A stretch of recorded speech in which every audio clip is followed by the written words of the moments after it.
नमस्ते, ओला, सत श्री अकाल और सलाम वालेकुम। मैं हूं यश और आज आपका स्वागत है मेरे YouTube चैनल पर। ये जो वीडियो है दोस्तों, ये पिछले वीडियो का कंटिन्यूएशन है। पिछले वीडियो में हमने सीखा था हम कैसे दो वस्तुओं को फ्रिक्शन के द्वारा यानी कि कैसे उन दोनों को रब करके हम चार्ज कर सकते हैं, यानी कि एक वस्तु को हम धनात्मक रूप से आवेशित कर सकते हैं और दूसरे वस्तु को ऋणात्मक रूप से आवेशित कर सकते हैं। आज के वीडियो में आपको दिखाने वाला हूं कैसे आप दो वस्तुओं को बिना छुए चार्ज कर सकते हैं और इसे हम कहते हैं चार्जिंग बाय इंडक्शन। तो चलिए दोस्तों शुरू करते हैं। तो इस उदाहरण में दोस्तों मेरे पास दो चीजें हैं। मेरे पास एक धातु का एक छड़ है यानी कि एक मेटल रॉड है और मेरे पास एक मेटल स्फीयर है।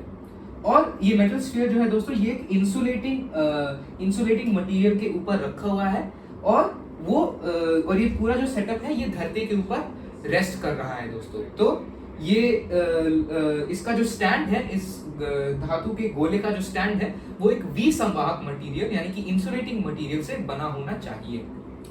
तो अब दोस्तों इस उदाहरण में मान लीजिए कि ये जो छड़ है ये ऋणात्मक रूप से आवेशित है यानी कि ये नेगेटिवली चार्ज है। तो इसमें मैं अब नेगेटिव चार्जेस लगा दूंगा। तो अब लॉ ऑफ अट्रैक्शन के कारण यानी कि अनलाइक चार्जेस जो है वो अट्रैक्ट करते हैं और लाइक चार्जेस जो है वो रिपेल करते हैं। तो अगर आपके पास दो ऋणात्मक आवेश हो तो वो एक दूसरे से दूर जाना चाहेंगे, लेकिन अगर आपके पास एक ऋणात्मक और एक धनात्मक आवेश हो तो वो एक दूसरे को अट्रैक्ट करेंगे यानी कि वो एक दूसरे के पास आना चाहेंगे। तो इसी अट्रैक्शन के कारण दोस्तों अब जो इस गोले में जो धनात्मक चार्जेस हैं यानी कि धनात्मक आवेश हैं वो इस छड़ के पास आना चाहेंगे। तो सारे धनात्मक आवेश ऊपर की तरफ इकट्ठा हो जाएंगे। तो हमारे पास यहाँ पर सारे धनात्मक यानी कि पॉजिटिव चार्जेस कलेक्ट हो जाएंगे और रिपल्शन के कारण यानी कि लाइक चार्जेस जो है वो एक दूसरे के दूर जाना चाहते हैं, उसके कारण इस गोले में जो ऋणात्मक आवेश हैं वो इस छड़ से दूर जाना चाहेंगे, इसीलिए वो नीचे की तरफ इकट्ठा हो जाएंगे। तो अब हमारे पास एक पोलराइज्ड स्फीयर है दोस्तों, यानी कि ये जो धातु का गोला है इसमें अब धनात्मक और ऋणात्मक आवेश विपरीत जगह में इकट्ठा हो चुके हैं और जब ये दोनों चार्जेस विपरीत दिशाओं में इकट्ठा हो जाते हैं तब हम कहते हैं कि एक वस्तु पोलराइज हो चुका है। तो अब ये गोला जो है दोस्तों ये पोलराइज हो चुका है। अब हम क्या करेंगे, अब हम धरती और गोले के बीच में कंडक्टिंग वायर लगाएंगे। तो दोस्तों मान लीजिए कि मैंने यहाँ पर तांबे या फिर धातु का एक वायर जोड़ दिया है इन दोनों के बीच में, और वायर जो है दोस्तों उसे कंडक्टिंग मटेरियल का बना होना चाहिए, उदाहरण के लिए तांबा या फिर धातु। और कंडक्टिंग मटेरियल वो होता है यानी कि एक संवाहक वस्तु जो विद्युत, बिजली और इलेक्ट्रॉन्स, ये तीनों एक ही चीज है दोस्तों, लेकिन जो विद्युत को कंडक्ट कर सके, जिसमें इलेक्ट्रॉन्स फ्लो कर सके। तो जब मैं कंडक्टिंग वायर यानी कि संवाहक वायर इन दोनों के बीच में जोड़ता हूं तो यहाँ पे जो एक्स्ट्रा इलेक्ट्रॉन्स है, यहाँ पे जो इलेक्ट्रॉन्स इकट्ठा हो चुके हैं वो अब धरती की तरफ फ्लो करने लगेंगे। तो ये इलेक्ट्रॉन्स अब धरती की तरफ फ्लो करेंगे और फिर वो धरती में जाके रहेंगे दोस्तों। तो धरती जो है, हम मानते हैं कि धरती इलेक्ट्रॉन्स का एक अनंत सोर्स है और वो अनगिनत इलेक्ट्रॉन्स एक्सेप्ट भी कर सकता है। तो धरती जो है दोस्तों वो किसी वस्तु से अनगिनत इलेक्ट्रॉन्स ले भी सकता है और अनगिनत इलेक्ट्रॉन्स दे भी सकता है, यानी कि वो दोनों चीजें कर सकता है। तो इस उदाहरण में वो धरती जो है उसमें सारे एक्स्ट्रा इलेक्ट्रॉन्स जो इस जगह पर इकट्ठा हो गए हैं वो उन सबको एक्सेप्ट कर रहा है। तो ये सारे एक्स्ट्रा इलेक्ट्रॉन्स जब धरती में फ्लो हो जाएंगे और जब ये फ्लो करने लगेंगे तो फिर ये सारे ऋणात्मक आवेश यानी कि नेगेटिव चार्जेस अब यहाँ पर नहीं रहेंगे। तो अब हम क्या करेंगे दोस्तों, अब हम इस कंडक्टिंग वायर को हटा देंगे। तो मैंने कंडक्टिंग वायर को हटा दिया है गोले और धरती के बीच से, और जब हम इस कंडक्टिंग वायर को हटा देंगे तो हमारे पास बचेगा क्या, हमारे पास बचेंगे यहाँ पर धनात्मक आवेश। तो अब इस गोले में धनात्मक आवेशों की संख्या जो है वो ऋणात्मक आवेशों की संख्या से ज्यादा है, और चूंकि पॉजिटिव चार्जेस की संख्या ज्यादा है अब ये गोला जो है ये पॉजिटिवली चार्ज हो गया है। तो आखिरी स्टेप क्या है, आखिरी स्टेप है हम इस छड़ को अब इस गोले से दूर कर देंगे। तो अब हम इस छड़ को यहाँ से हटा देंगे। तो जब हमने इस छड़ को यहाँ से हटा दिया, चूंकि यहाँ पे अब कोई अट्रैक्ट करने वाला फोर्स है नहीं, ये सारे जो धनात्मक आवेश हैं अब ये इवनली इस गोले में डिस्ट्रीब्यूट हो जाएंगे, यानी कि समान रूप से वो फैल जाएंगे। तो अब सिर्फ एक जगह वो इकट्ठा नहीं रहेंगे और वो समान रूप से गोले में फैल जाएंगे। वो पहले इकट्ठा इसीलिए थे दोस्तों क्योंकि वहां पर नेगेटिव चार्जेस थे, यानी कि ऋणात्मक आवेश थे जो उन्हें ऊपर की तरफ खींच रहे थे, लेकिन क्योंकि अब वो है नहीं, हमने उन्हें दूर कर दिया है, अब ये इवनली फैल जाएंगे।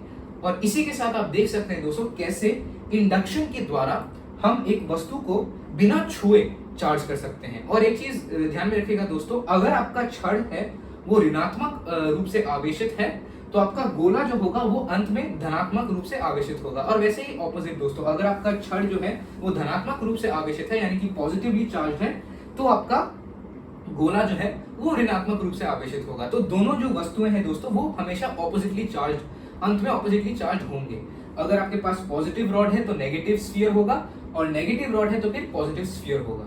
वैसे ही दोस्तों दूसरा केस कंसिडर करते हैं। अगर हमारे पास ऋणात्मक नहीं, अगर हमारे पास धनात्मक छड़ हो ऊपर इस गोले के ऊपर, तो मैं यहाँ पर एक धनात्मक छड़ बना देता हूँ दोस्तों। हमारे पास यहाँ पर एक धनात्मक रूप से आवेशित छड़ है, तो अट्रैक्शन के कारण सारे ऋणात्मक आवेश, नेगेटिव चार्जेस ऊपर की तरफ इकट्ठा हो जाएंगे और सारे धनात्मक आवेश नीचे की तरफ इकट्ठा हो जाएंगे। और जैसे कि हमने पहले किया था, हम फिर से एक कंडक्टिंग वायर धरती और गोले के बीच में जोड़ देंगे और इस बारी धरती से इलेक्ट्रॉन्स फ्लो करेंगे। तो इलेक्ट्रॉन्स अब ऊपर की दिशा में फ्लो करेंगे ताकि वो इन सारे एक्स्ट्रा धनात्मक आवेशों को न्यूट्रलाइज कर सके। आपको पता ही होगा दोस्तों, जब एक धनात्मक आवेश और ऋणात्मक आवेश मिलते हैं तो वो एक दूसरे को न्यूट्रलाइज कर देते हैं और अंत में हमारे पास बचता क्या है, हमारे पास बचता है एक जीरो न्यूट्रल चार्ज। तो इसीलिए जब धरती से, यानी कि एक धरती जिसे हम मानते हैं कि वो एक इलेक्ट्रॉन्स का एक अनंत सोर्स है, अनंत स्रोत है, जब उससे इलेक्ट्रॉन्स ऊपर फ्लो करेंगे इस गोले में तो वो इन सारे धनात्मक आवेशों को न्यूट्रलाइज कर देंगे। और जब वो उन्हें न्यूट्रलाइज कर देंगे तो हमारे पास यहाँ नीचे कुछ नहीं बचेगा। तो फिर इस बारी दोस्तों हमारे पास ऋणात्मक आवेशों की संख्या इस गोले में ज्यादा है, तो इसीलिए ये गोला अब नेगेटिवली चार्ज हो चुका है। और जैसे हमने पहले किया था, हम इस कंडक्टिंग वायर को फिर से हटा देंगे, हम इस छड़ को दूर कर देंगे और फिर चूंकि अब यहाँ पे कोई अट्रैक्ट करने वाला फोर्स नहीं है, ये सारे इलेक्ट्रॉन यानी कि ये सारे ऋणात्मक आवेश समान रूप से इस गोले में फैल जाएंगे। तो मैं अब इन्हें समान रूप से यहाँ पे ड्रॉ कर देता हूँ। और फिर से दोस्तों इस उदाहरण में हमारे पास एक ऑपोजिटली चार्ज धातु का एक गोला है। एक चीज ध्यान में रखिएगा दोस्तों कि कंडक्टिंग वायर जो है वो आप तभी लगाते हैं जब ये गोला जो है ये ऑलरेडी पोलराइज हो चुका हो। अगर आप कंडक्टिंग वायर शुरू में ही लगा देंगे तो ये गोला जो है ये कभी पोलराइज हो ही नहीं पाएगा। और पोलराइजेशन जो है दोस्तों वो बहुत ही महत्वपूर्ण है, क्योंकि अगर ये गोला कभी पोलराइज नहीं हो पाया और धनात्मक और ऋणात्मक आवेश विपरीत दिशा में अगर वो सेपरेट नहीं हो पाए तो फिर धरती से इलेक्ट्रॉन्स या धरती की तरफ इलेक्ट्रॉन्स फ्लो नहीं कर पाएंगे। और दोस्तों ये बहुत ही क्रिटिकल स्टेप है। तो पोलराइजेशन जो है वो उसे होना ही पड़ेगा अगर आप चाहते हैं कि आप किसी भी वस्तु को इंडक्शन के द्वारा चार्ज करें। तो इसीलिए आप वायर को तभी जोड़िएगा जब ये गोला पोलराइज हो चुका है। वैसे ही दोस्तों ये जो स्टैंड है जिस पर ये गोला रखा गया है, इसे भी एक इंसुलेटिंग मटेरियल यानी कि विसंवाहक वस्तु का होना चाहिए, क्योंकि अगर ये एक संवाहक वस्तु का बना होता जैसे कि तांबे का या फिर धातु का किसी भी मेटल का बना होता दोस्तों, तो वैसे ही ये कंडक्टिंग वायर का रोल प्ले करता। तो फिर से ये गोला और धरती जो है ये एक दोनों के कांटेक्ट में रहते और फिर से ये गोला जो है ये कभी पोलराइज हो ही नहीं पाता। तो बेसिकली इंपॉर्टेंट पॉइंट क्या है दोस्तों, इंपॉर्टेंट पॉइंट यह है कि आप धरती और गोले को दूर रखिए, इन दोनों को कांटेक्ट में ना आने दीजिए और इन दोनों को कांटेक्ट में तभी लाइए जब आपका गोला पोलराइज हो चुका हो। आप इसे आपको कैसे इन दोनों को कांटेक्ट में लाना है, वैसे बहुत तरीके हैं, लेकिन मैंने जो चूज किया है वो है एक कंडक्टिंग वायर इन दोनों के बीच में जोड़ देना। वैसे आप चाहें तो आप इसे छू सकते हैं, तो फिर आप कंडक्टिंग वायर बन जाएंगे और आपके बीच से इलेक्ट्रॉन्स फ्लो करेंगे धरती की तरफ या धरती से फ्लो करेंगे।